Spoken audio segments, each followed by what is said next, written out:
I think now more than ever, this conversation matters. Mhm.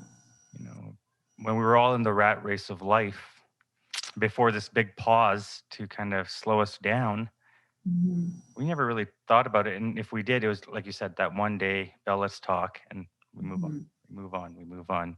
And if you have mental health issues, some people would be like, well, what's wrong with that person? Well, there's such a spectrum, right? Like when we talk about mental health, we're not necessarily saying that like you have a diagnosed something. Hmm.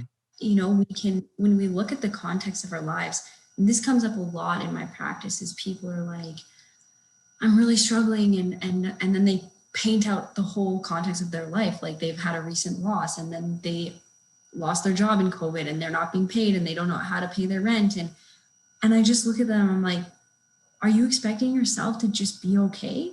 Like you're expecting yourself to be like whatever. Like look at what's happening in your life. Of course you're struggling. Hmm. And um How does someone get from that position that they're in, and when you especially say it to them, yeah, look where you are, and they examine it, but they switch from being a victim to, let me grab this by the horns and let's go. genuinely people want to work through their stuff. What I notice is that a lot of times people just need to process what they've been feeling, right? They've kept it in.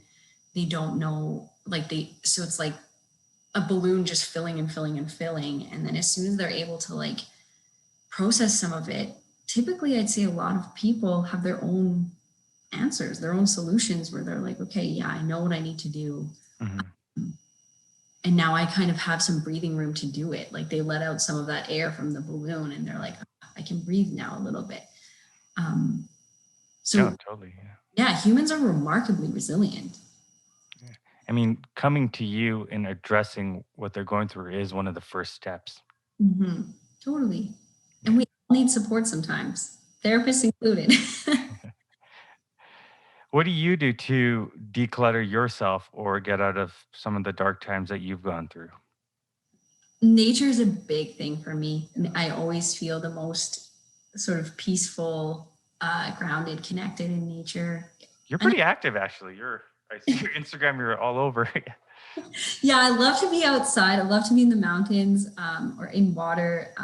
I'd say that is the thing that's just so healing to my soul, and it helps me to feel connected. So I'm I wouldn't say I'm religious, but I'm certainly spiritual, particularly after the loss of my dad, where I feel connected to him in a lot of ways, and so Like there's the higher power, his yeah, energy. totally. Higher power and energy, and I think that there's so much that goes on that we can't see or quantify.